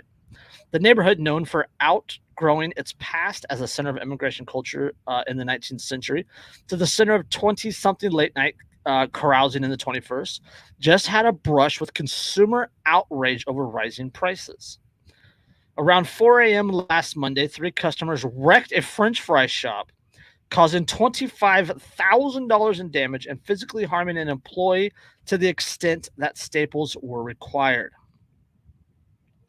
The employee told the New York Post she had not left her house since she was hit in the head by the cash register. If only she had been armed. Yes. A 2-minute video circulated through social media shows 3 women wreaking havoc at a late-night French fry shop, Bell Fries, on Ludlow Street, smiling and laughing as they did so. One woman can be seen throwing glass bottles against the plexiglass and throwing her middle finger before jumping on the counter as her friend tugged at her arm to come down. Instead, she hops over to the other side. The cause? Bell Fries was charging $1.75 for extra dipping sauce. I mean, you are a fry place, and like it's a little ridiculous. Yes. Inflation, after all, is at a 4-decade high, with the cost of food, gas, utilities, housing, and other goods up 8.6% over the past 12 months. 8.6 was the official. It's now 9.1 is the official. And we know the official is about half of the real. I would hazard based on my own life experience that the real number is like 25%. That's my thinking. That's what I'm experiencing here is about 25%. 42% of Americans say they're struggling to remain where they are financially, citing gas prices and paying everyday bills as concerns, according to the university poll. Fun fact, most economists will tell you that hyperinflation is unavoidable after you hit 30%. They say that the technical definition of hyperinflation is 10% in a month. So yeah. Well, 10% a month, figure 10% a month, that's 24% a year. Yeah. Sorry, that would be 2%. Never mind. It'd be 120% a year. I can't do math. It's cute when you try to do math. What am I, a mathematician or something? I'm a math scientist. Yeah, do I look like somebody who can do math? I drink and I know things. Math is not one of them. Yeah, I do know math, sadly, but Apparently not right. I just, oh God. Yeah, I could put 10 rapid on paper, but I can't use subtraction. If I sit there, if I sit there and like I take an envelope and I do the back of the envelope calculations, I can do math then. But if I don't have a pen and paper in my hand, like apparently simple multiplication escapes me. I've been too dependent on calculators too long. Goddamn cell phones. Yes. All three women, once over the counter and into the employee-only area, began throwing anything they could get their hands on, aiming at the person filming. The women proceeded to break off the plexiglass shield, tear the place apart, all while the people behind them laughed, cheered, and filmed. Police arrested the three women. They are now all facing felony charges. Which won't stop them at all. No. I mean, the thing is, on the one hand, right? On the one hand, I far more sympathize and empathize with the business owners because they're simply trying to make profit and stay in business and pay their employees and everything else. And that in New York, that was what they needed to do. They needed to raise their prices that much. Mm-hmm. New York's a very expensive place. But on the other hand, I do understand the massive frustration of the people who like freaked out. Okay, hold on. I just have to drop this breaking news. 3 people were fatally shot and 2 were injured Sunday evening. That's today in an Indiana mall after a man with a rifle opened fire in a food court. A guy had a rifle and several magazines of ammunition. He began firing in the food court. A 22-year-old who was legally carrying a firearm at the mall shot and killed the gunman. He was just barely old enough to be trusted with a firearm, according to the Dems. Let's see. 4 of those hit by gunfire were females, and 1 was a male. You'll notice that it didn't go very far because there was a good guy with a gun right there. Yes. So, yeah. If you depended on the police. Yeah, Greenwood Mall in Indiana. I just had to bring that up because the article popped up. Yeah, if you had depended on police for that, 400 of them would have stood outside in terror as he just slaughtered people. Yes. And then the hyper righties would have been like, well, but they just want to come home to their families. Yes. But there's a good guy with a gun right there. He was 22. He was barely old enough to even understand the dangers of a firearm, according to in California, the leftists. In California, I don't think you could legally purchase a pistol. I think you have to be 25 to legally purchase a pistol in California. Might be 21. Which is so ridiculous because, like, the federal age, you have to be 21 to buy a pistol from an FFL, but to own one, you only have to be 18. Yeah. Well. But anyway, I do realize. Yeah, but that's a good guy with a gun standing right there who's able to respond to the threat immediately. And he does. Yep. And it ends the problem immediately. Yep. Yeah, Scott says constitutional carry in Indiana now. Yeah, I agree. And look at what happened. Look at what happened. Armed society is a polite society? Yeah. And an armed society is a safe society. Yeah, people talk about the Wild West being dangerous. No, the Wild West was not. No, the whole reason that the OK Corral made headlines nationally was because that shit never fucking happened. Also, the OK Corral was really caused by the complete authoritarian bullshit of Wyatt Earp, who was a murderous piece of fucking shit. Yep. And already been run out of town previously from a previous town because he murdered someone. Yeah, and the alleged gold brick scandal, which the Earps and the McClantons were in business together on that scandal. But you won't see that Tombstone. Yeah, I'm not going to say that the Cowboys were good guys because they weren't. They weren't. But at the end of the day, the Earps were a murderous fucking gang who went up against another murderous fucking gang over their own personal vendetta. And now people want to turn Earp into a fucking hero, and he was a murderous piece of shit. It was an insurgency. Yeah. Well, don't forget that fucking, who was it? Ike Clanton that died with his hands in the air saying no. Yep. And was still blown in nearly in half by a fucking shotgun. Like, yeah, this is the gunfight at the OK Corral isn't what you think it is. But what do we know? Anyway, let's throw some links and get out of here, bro. Buy Derica's book. It's called Think for Yourself, Thinking Workbook for Beginners. It is a workbook. It is for beginners. Please keep that in mind. But if you're homeschooling, or maybe you never had any logic classes in school like I did, you should probably check it out. You work your way through it, and you get to learn how to think critically and think about things in the media. And that alone will open your eyes if you want to train your kids how to think correctly. And rather than teaching them how to think, teach them how to think for themselves by the book. Yep, they get to think for themselves. Also, make sure you check out our boy Dave at Poppins Patches. In the chat tonight. Awesome patches.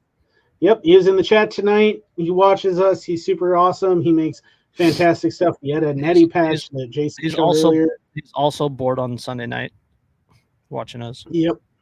The T-shirt that you've seen me and Chris wear, that's the Boogalorian shirt. Me and Chris designed that in conjunction with him. So it's super cool. That's one of Dave's. Yep, that's the Ed Netty one. The redacted shark. If you want that one, isn't that the one that got him removed from Etsy? Yeah, I believe it was. That was the one that started it all too. That was the one that I wore on the show and stuff, and like all sorts of people wanted. And I'm a patch right now. Yeah, the on top of that, I mean, he makes tons of stuff. He makes, just an enormous number of patches. They're all super cool. You definitely want to check them out. The other thing, like I'm currently still working with Dave on those flags that I threw on Twitter before I got removed that are still on my Instagram, everything else, turning those into patches. So we have should certain things occur, you have flags. Yes. Unit patches based on flags for everybody in various regions and things for us to identify each other. Also, we are an affiliate of RK Spookware. If you take plastic and you make it go bang, you need metal for that. And he sells all the metal components. He's got all sorts of stuff. He's got lower build kits. He's got rail kits. He's got all sorts of cool stuff. He makes the stuff himself. You can check out RK Spookware. Use the link in the description. You can support us and also get the stuff that you're after. Anyway, also, if you want to care for your beard like a Viking, like I do, keep it soft, supple, shiny. It smells lovely. You're going to check out thebeardstruggle.com. Use code InkedAnarchist15. You get 15% off of everything. They have some great new scents. They have a beard straightener. They even have stuff for ladies now, so you can get stuff for your girlfriend if you have one. You probably don't. You lose her. Anyway. Make sure you check that stuff out. Beyond that, check us out on the alternative media. Check us out on MeWe. Check us out on Rumble. Check us out on Odyssey. Make sure you share Telegram. with your friends. Yeah, check us out on Telegram. We got stuff on Telegram. T.me/AAFRTD. Right. So you can still see us. And you can still check out our cool stuff. And Wolf is on there now, too. And we got all sorts of cool stuff going on Telegram so that we're outside of that. Chris isn't here, but the Quarterings got Coffee Brand Coffee, and they support him. And if you use the link in the description. Yep, you can support him. Get yourself some good-ass coffee and support us. And as always, guys, make sure you support your local single moms by tipping them well. He's literally just reading the scrolling banner at the bottom right now, guys. Yeah, I read at the very end, because I ran out of I'm like, what else do I have? Okay, then. It's make sure you support your local single moms. Tip them well. They work hard for you, all right? Yep. Every day, rubbing on sweaty crotches like yours. And then going home with your children. I read an article about a bikini barista in Western Washington making $800 a day in tips. Dude, we are in the wrong business, brother. If I wore a bikini though and tried to dance on people and give them coffee, they probably wouldn't tip me. So. No, but you would make a lot of money to make you stop. That's true. If I'm like, give me $20 and I'll leave you alone, they'd be like, please, for the love of God, just go away. Here's 40. Just please, never do this. I'm begging you, please. Why are you doing this to me? I would have promoted Boo Boogie, but he also got killed off in the great Twitter purge. So it's real hard to get a hold of him now. I am still working on my own flags though to actually get those flag designs that I had out there. I found a company that I can work with for it, but it's going to take a little bit. So you have to bear with me. Yep. On that note, I guess we'll catch you next time. Peace.